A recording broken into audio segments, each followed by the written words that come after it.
America, and welcome to Invent America, because America invents. This episode of Invent America TV is brought to you by America's Inventor Lady and Home Talk USA. Home Talk is a proud member of the King's Broadcasting Network and has been bringing to you the best of America's home-based product innovation since 1998.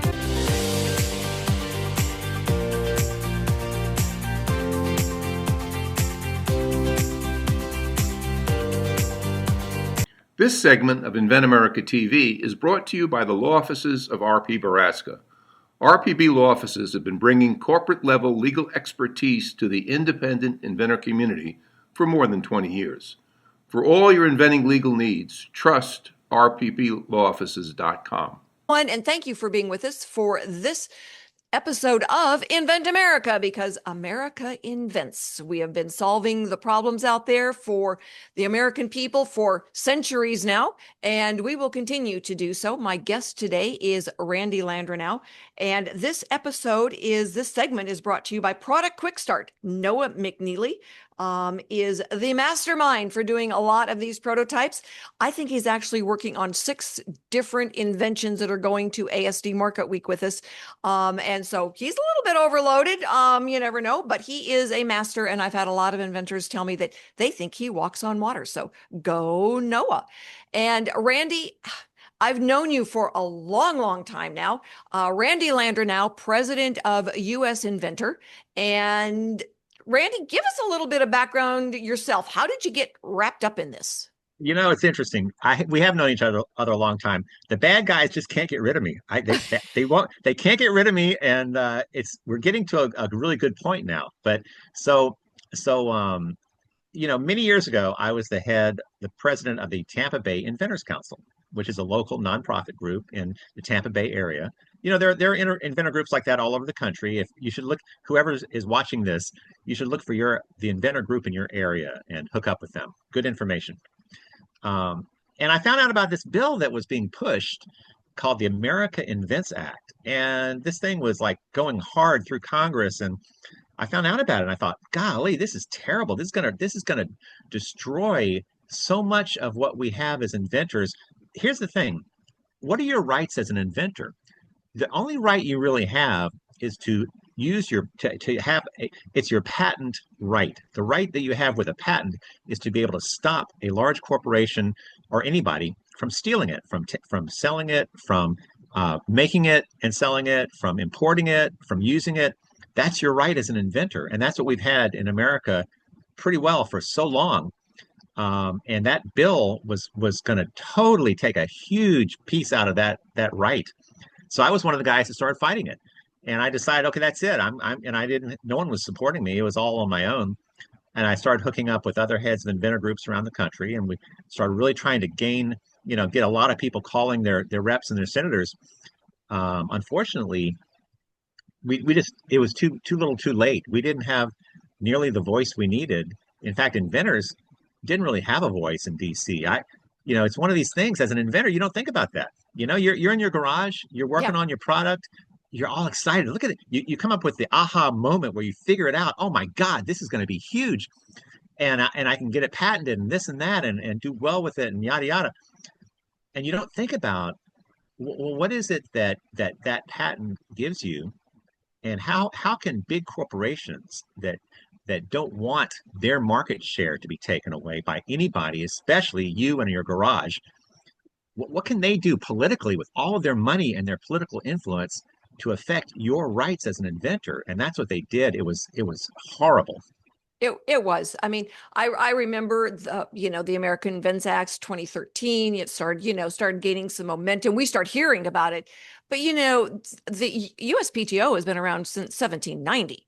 And so, and it was always the little guy. I mean, everybody back then was basically a little guy. I mean, you had your Vanderbilts and Fords and stuff like that, but, that were bullies, definitely bullies, but there were enough of the rest of us, that we at least had a chance. And then as things started moving along and things started changing, and you had some of these startups that were and they started growing, like your Facebook and Amazon and all of them, they turned into bullies themselves. And so Yeah. they go after any little inventor that, the inventor that is still in their garage, or they've just got a few thousand units they're starting to sell. They don't catch anybody's attention really. They might catch some consumer, wow. Um, but when they really start grabbing market share, somebody goes in and knocks them off and Yeah. then gets their Well, it's patent. Yeah, they get their patent invalidated. annulled. Yeah, invalidated. Yeah, Yeah. we'll talk about that. But even I want to go back to what you said, 1790. Think about that, everybody listening. 1790, that's what, 240 years ago? Yep. It was the third ever act of Congress under George Washington. We're talking about the very beginning of our country. And what was done by George Washington in the Patent Act of 1790 was absolutely revolutionary. Unlike all these other countries, in other countries, if you knew the king, you could get an exclusive right to maybe run a port or something, and that exclusive right was called a patent. Yeah. How about that? I mean, they've been Because your doing patent, patents since about the 1400s. yeah. And so, if you were the elite, if you were the rich and powerful, friends with the powerful people, whatever, you could kind of be an inventor, whatever.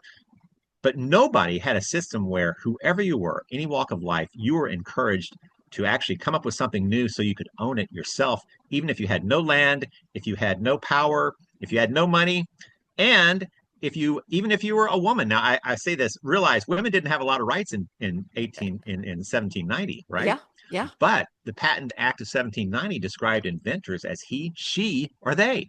So in other words, back then they just meant more than one person, not like now.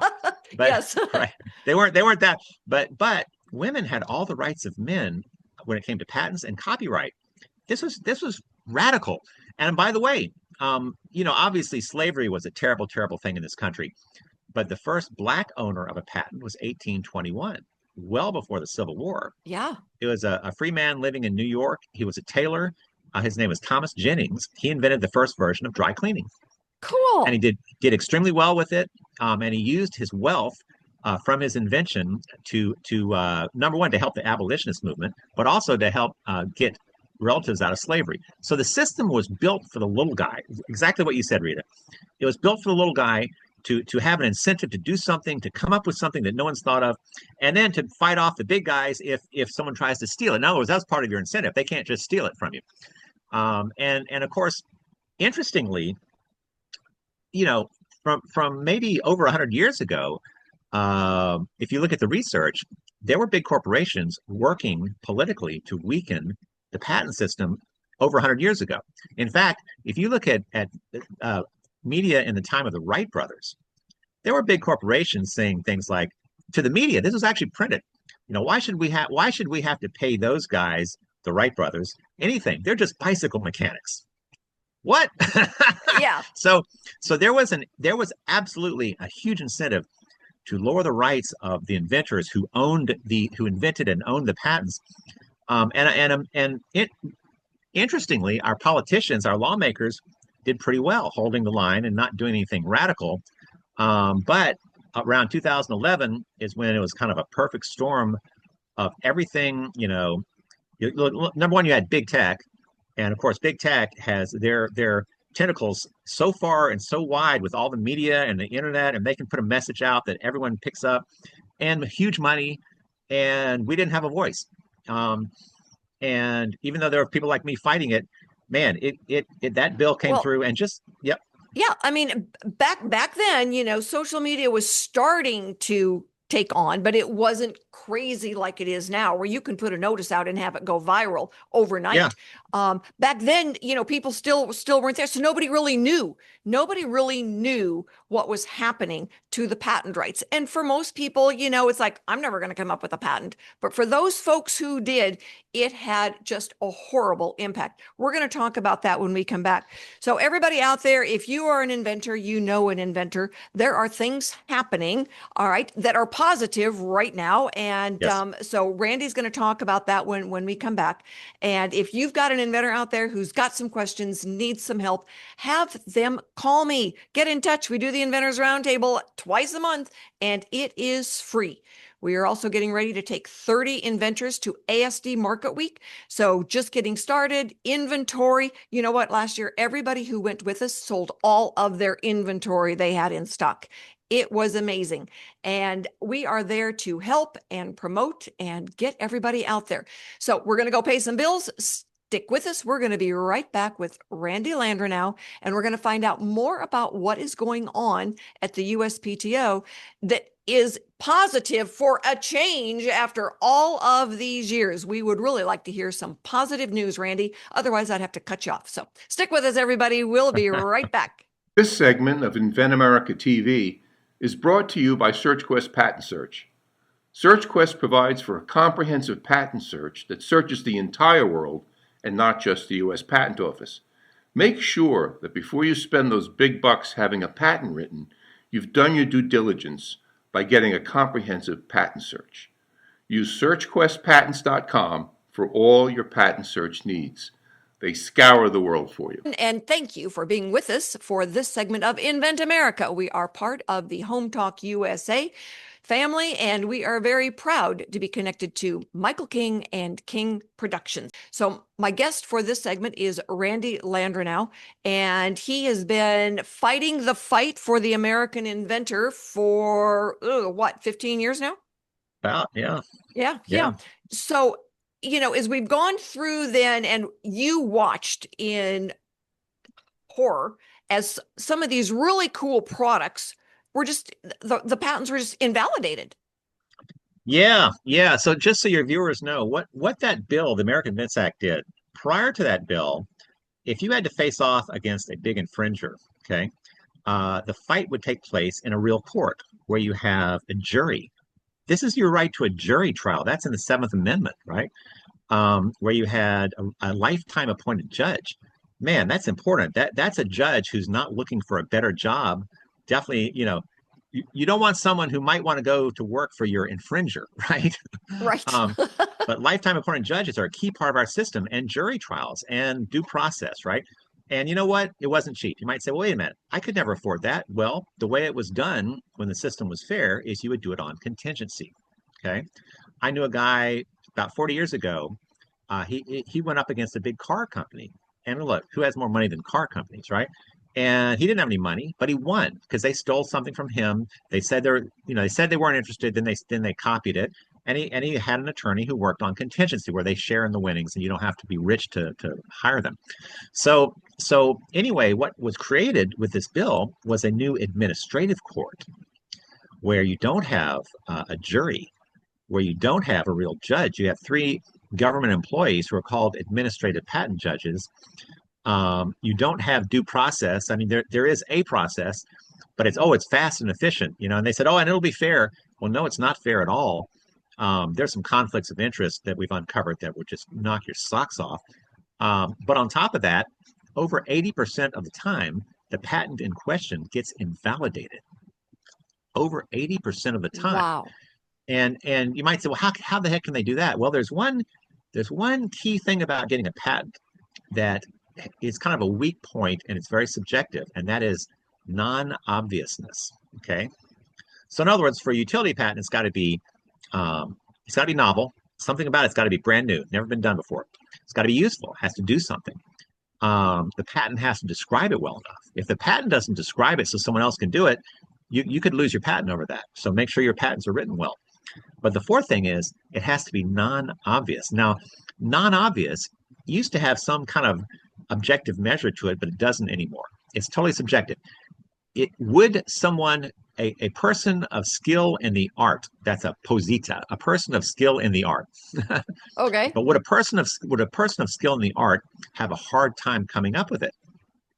Wow, totally subjective. Now, when the patent office issues you your patent, they're saying yes, we consider that it meets all these characteristics, including non-obviousness. Well, the PTAB, this is this new administrative court. It's called the PTAB, the Patent Trial and Appeal Board. They can look at the exact same prior art. That's all the stuff done like your product prior to your product. They can look at all the prior art, and I'll give you an example of that in a minute. And they can say, well, we think it's obvious. And there goes your patent. Yeah. There goes your patent. Well, and there was an examiner who's trained to do that it went through the steps, it went through all the process, and the examiner goes, yes, you get the patent. And then for these three judges to sit there and say, oh, no, it was obvious to us. Well, In what Yeah. day and age does something now that's been in the marketplace and you saw it and you go, oh yeah, well that's obvious. Well, yeah, and not only that, they don't talk to the patent office, the patent examiner, who is the expert in your field. They don't talk to that person. And in fact, what we've found in our research is most of the time, the administrative patent judges don't have anywhere near the experience of your patent examiner. So, and as far as conflicts of interest, I mean, the worst one was where a guy named Matt Clements. Matt Clements was an attorney representing Apple when they were accused of infringement. So he was working for Apple. He then becomes a PTAB judge for this administrative court, PTAB, becomes a PTAB judge, and 24 out of 25 cases that he's on for where Apple is PTABing, trying to invalidate a patent, they succeed, of course. Of And course. then, not too long after that, one of my colleagues, Josh Malone, happens to be at a PTAB trial for one of our members. He's there witnessing it, and he sees the guy that's working for Apple that's running the case is Matt Clements. So now he's back on the other side of the aisle working for Apple again. How about that for a conflict? anyway, it is horrendous. It's horrendous. But so here's the thing though. There is some good news, and I don't want you guys to be too depressed right now, because US Inventor is fighting the fight, and we're making serious progress. But even before we win the fight to get legislation passed to either get rid of the PTAB or make it so that it doesn't affect you, and we'll talk more about that. Right now at the patent office, we've got somebody there who's the director of the patent office, is doing fabulous things in our favor, and big tech is going nuts. Big tech is they are fit to be tied over what the new patent office director is doing, and it's all good for us and good for you as an inventor.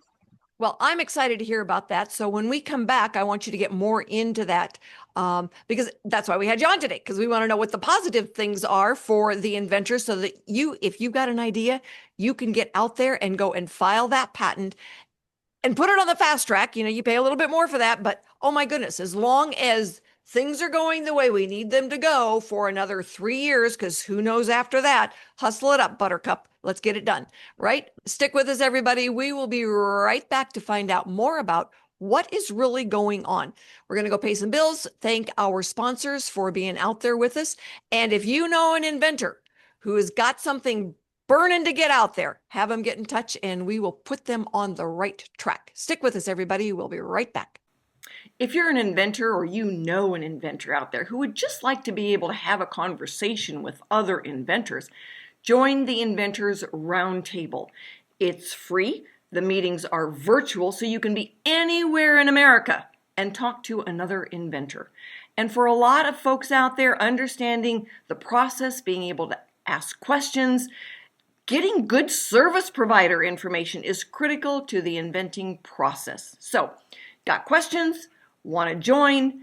It's free. inventorsroundtable.org. And thank you so much for being with us for this segment of Invent America, because we love to invent and we love to talk about the things that inventors need to be aware of so that they can be successful getting those new products out into your hands. So my guest is Randy Landreneau.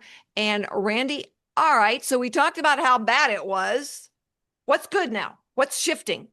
Well, here's the thing, and I want you to realize, so what went so wrong before? A bad law got passed, and of course that administrative court we're talking about that's so bad, it was to be run by the patent office, which that's kind of how they sold it to Congress too. Oh, that doesn't sound so bad, right? Well, the director of the patent office is appointed by the president, and think about the most powerful corporations on earth. Man, think of the incentive they have to get who they want to be the director of the patent office to help them, because they don't want to have to deal with inventors so much. So the bill gets passed, and the person and the director of the patent office is going to set it up, going to hire the judges, going to make the rules. The person who got appointed as director at that time to do that was Michelle Lee, former head of patent strategy at Google. How about that? There you go. Talk about, yeah, it's like totally, and it's worse than you can imagine. And of course, she turned it into what one chief judge referred to as the killing field for patent rights. Now, what we have now, though, is a unique situation. Any president except for our current president is going to have to borrow a ton of money to to become president. And the problem there is, where does that money come from?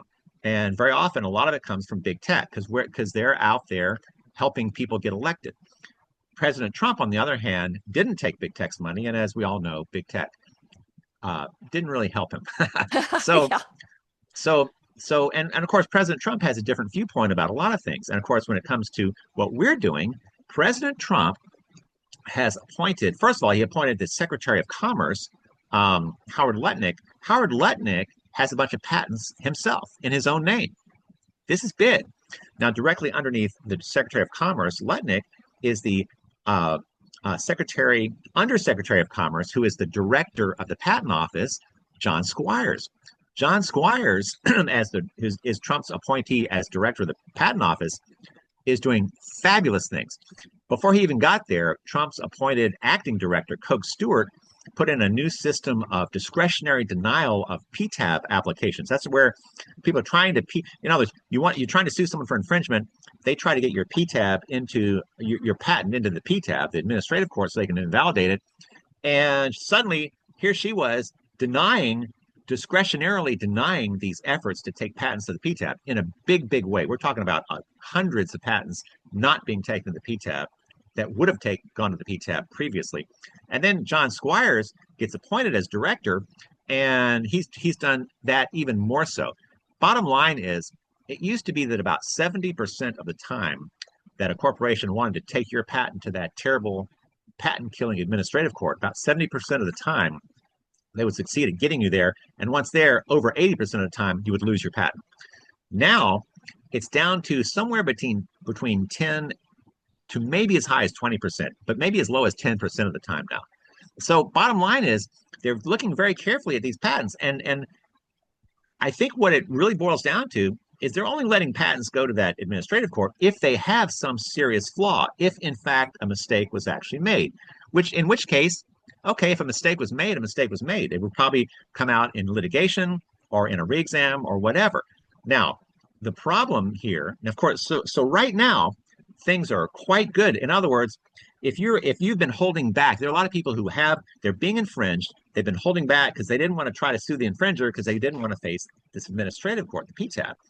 Now they're saying, and again, it's not legal advice. I'm not an attorney. Talk to your attorney. But if it were me, I would be going for it now. Number one, if I needed to litigate, I would go for it. If I needed to get something patented, I would go for it. I'd fast track it, because now is the time to run fast. Now, what happens after Trump's administration? Because we're going to have a new president, and that new president is going to appoint someone new, typically as the director of the Patent Office. You know, here's the thing. Unfortunately, I would like to say that there is a candidate behind Trump that's supportive of everything Trump's doing, that would follow him on this issue. And I don't know that that's the case. Yeah. Without getting into any details, honestly, I really think we are looking at the strong possibility of whoever the next president is appointing somebody who takes us back to what we had before, which is why US Inventor is here fighting to get good laws passed. And we're doing quite well on that effort to get laws passed that will fix this part of the system, so we don't have to depend on having some unique president in place who cares about us. Yeah. Well, you know, I mean, it's crazy. Think about this. What your patent rights depend on who's president? Come on. Yeah, I know, that's pretty sick. And you went through those kind of that transition of the little inventor, all right, has been saving lives for hundreds of years because they come up with something new. I mean, it used to be that, when you were on the ship coming over, if you didn't have somebody that could fix it, all right, and come up with a new gadget, everybody died because the ship sank, or the wagon trains going across the country. And so, the American inventor, the independent guy who fixed something, a lot of the best products we see, they come from a rancher who's out there and they're fixing something, a roofer who comes out there. We've got some going to ASD Market Week. A woman, she got carpal tunnel doing hair design, and she came up with a better tool. It's the independent inventor who fixes a problem they experience right there in front of them that makes the difference. It saves lives. I've got a couple of great examples. A guy named David Furry in Texas, and he was somehow working in Texas. There's this problem, and anywhere where they do a lot of oil refinery, oil refining, you got derricks, you got pipelines, and all of these different things can have pinhole leaks where they're leaking toxic gas like ethylene. Okay, this cancer-causing gas, and we're talking about an invisible leak. You can't even see it or smell it typically. How do you find those? Well, the technology involved in finding these leaks was very limited, didn't work very well. And a guy named David Furry, he was actually working in that industry, and he came up with this solution. And he basically invented a camera. You point this camera at that leak, and when you see a black plume of smoke, that invisible leak now suddenly is visible. You could take that camera and fly a helicopter along a pipeline and spot the leaks and fix them. It was the Texas EPA gave him their highest award and said in writing that his invention lowered the level of ethylene in the air in Houston by 60%. Okay. Wow. Yeah. Is that what you want? And who would have thought of this? Maybe one day somebody would have thought of it. How many people would have died by then? This is the kind of thing you absolutely want. And of course, a big company, was going to license it from him. They got all the information, and then they copied it, and they used this administrative court to invalidate his patent. So now they've made hundreds of millions of dollars off of it. They've now sold themselves to another company, and I'm sure the profits from this were a big part of their overall gain. And of course, David got nothing, right? Yeah. I have other examples. I know we only have a minute before the break, but there are many examples, and it's horrendous. In fact, any of you guys out there, usinventor.org is our website.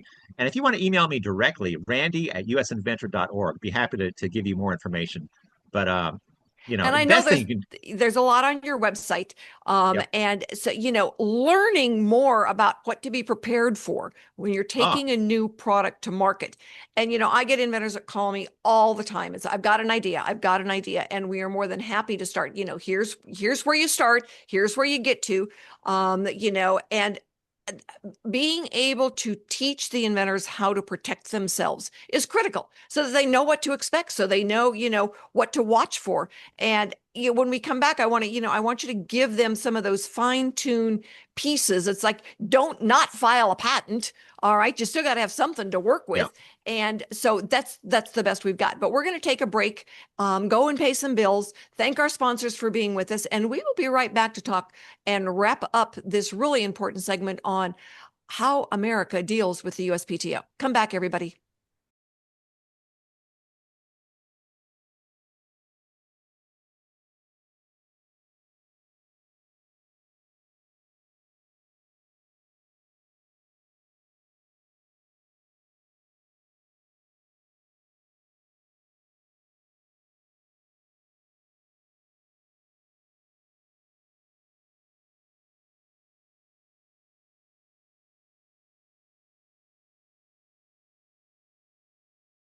For this segment of Invent America, because America invents. And we are grateful to King Broadcasting Systems for including us and allowing us to bring this information to you. This segment is brought to you by WeNeedGutters.com. Wooden Wood is your gutter professional. And if you've got some place where your water is flowing over your gutter system, WeNeedGutters.com is where you go for the fix. My guest for this segment, and we're wrapping up this educational piece with a couple of important points for the American inventor, Randy Landreneau with US Inventor, has been fighting the fight for about 15 years and helping inventors understand the protocols, what to expect, and, get the dukes up. Yeah. Well, here's the thing, and in a minute, we've talked about how things have changed at the patent office, and we're in a better shape than we've ever been, or than we've been in many, many years, as far as being able to actually have your day in court if you need it, as opposed to being dragged into that terrible administrative court where patents get invalidated right and left. So that's good. But I got to tell you something. One thing I found and that I've learned, the inventors I know, the few inventors I know who've won big lawsuits. Now, by the way, this only matters if you've invented something really, really, really hot. Okay. But if it's really hot, there's probably a big corporation somewhere that wants to steal it, and then you end up in this big fight. What I found is those who have won in this current environment where it's broken, they have had continuations. Now, what that means is, and by the way, I'm not an attorney, not legal advice, but talk to your attorney about this. When you file a patent, before it issues, you can file for a continuation. You're using the same specification, the same diagrams, but the only thing you're changing is the claims. You're adding new claims. Now, it could be that you didn't claim something you should have. Could be things have changed and you realize, oh, my patent actually covers this, but I didn't claim it. Or it could be that you want to claim something that your patent covers that your infringer's doing that maybe your previous claims don't cover well enough. Bottom line is you can end up with, say, 4 or 5 patents instead of one, and suddenly you're harder to take out, harder to invalidate, and you're a tougher target for these big guys, okay? So that's the thing you should talk to your attorneys about. But let me say this. usinventor.org, this is our website. We are the group that's fighting for, in fact, we're the only group in the whole country fighting on this issue and dedicated entirely, exclusively for inventors and for startups, okay? In Washington, D.C., there are other groups that claim to be working for inventors, but they're run by big corporations. And they have different incentives, and they don't face the same battles we face. In fact, usually these big corporations, even if they have a lot of patents and they care about their patents, they still use the broken system to invalidate others. In fact, there's one in particular that's probably the biggest lobbyist, among the pro-patent establishment. That's what I call it. It's kind of like pharma and some other big corporations like Qualcomm. Okay. Qualcomm has used the PTAB over 70 times. That's the administrative court. Yeah. Right. So it's like, any corporation, once it gets to a certain size, they stop being the innovator in the garage that really needs that protection, and they become the big guy who's trying to shut down those guys. It's just natural. It's what happens in life. And bottom line is, America, what made America great, it was all this innovation that we've now lost because we've hamstrung our inventors. So that's why we're fighting to not look. We can't sit on what the current patent office is doing. It's great, but it's not going to last unless we have another Trump somewhere. Which even if we did, who knows if we'd actually be able to talk to him. Yeah. What we need is good law. Yeah. What we need is good law. And there are 2 bills. By the way, there are bills that are being pushed by the pro-patent establishment that they're going to claim will fix everything. And if one of these bills passes, it will likely take another decade, if ever, to get a good bill passed. Okay. One of them is called the Prevail Act. And I don't know what all those letters, they stand for something. Prevail is, I don't know what those letters stand for. Don't know what Prevail the alphabet stands for. Yeah. Yeah. Prevail deals with the PTAB, this administrative court, and it claims to fix it. The problem is, as an inventor, like for instance, one of the things is you can't end up with multiple PTAB attacks from one entity on your patent. Okay, that's good. However, the inventors I know who got destroyed, it didn't take multiple attacks. It took one attack. Yeah. So you're still going to face. In fact, what we have found, us and our attorneys and key people we communicate with, a bill like Prevail, while it may look good and the way they're going to present it with their high-paid lobbyists, it's going to look great to most people who don't know. We've determined that it would not have helped the inventors we know within our group that got destroyed by that terrible PTAB. Now, so one's called Prevail, one's called PIRA, one's called Restore. I don't want to get into all the details because we don't have time. But the bottom line is those bills will be lobbied like crazy, and there'll be lobbyists paying a ton of money to get them passed. There are 2 bills that actually we need to get all behind and we need to pass them. One is called the Balancing Incentives Act. Marcy Kaptur and Thomas Massey. Marcy Kaptur's Democrat, Thomas Massey, Republican. Key bill, the Balancing Incentives Act basically says that if you're the inventor, if you're the patent holder, you have to consent to being taken to that administrative court. Boom. That fixes it right there. You end up, so you can decide whether you want to be dragged into there or you want to go to a real court. So Balancing Incentives Act, very, very specific bill, very short bill, will fix that problem for us. Now there's another bill called RALIA, Restoring America's Leadership in Innovation Act. Thomas Massey's the lead and Marcy Kaptur is the co-lead. So the same 2 Congress people. And RALIA actually fixes everything. It actually fixes everything. There are other problems, not just the PTAB. It gets rid of it. It's a heavier lift because it does so much, but it would be the ultimate solution for all of us for a long, long time. But either of those bills, we're fighting hard to. Yeah, go ahead. Well, I want to make sure that we have the right information. All right. And I am assuming that you will send me some of that information, and we will be able to post it and get that out there for everyone so that every American who is looking to invent something at least has a fighting chance. So stick with us, everybody. By the way, one real quick thing, guys. Go to our site and sign our inventor rights resolution at usinventor.org. You'll be part of the effort, and we'll connect you. All right. Be with us next week. We will have another episode of Invent America. Thanks, everyone, for joining us today. We will be back next week with more stories on getting products from mind to market. We will have new inventors and industry experts. So join us and have a wonderful week.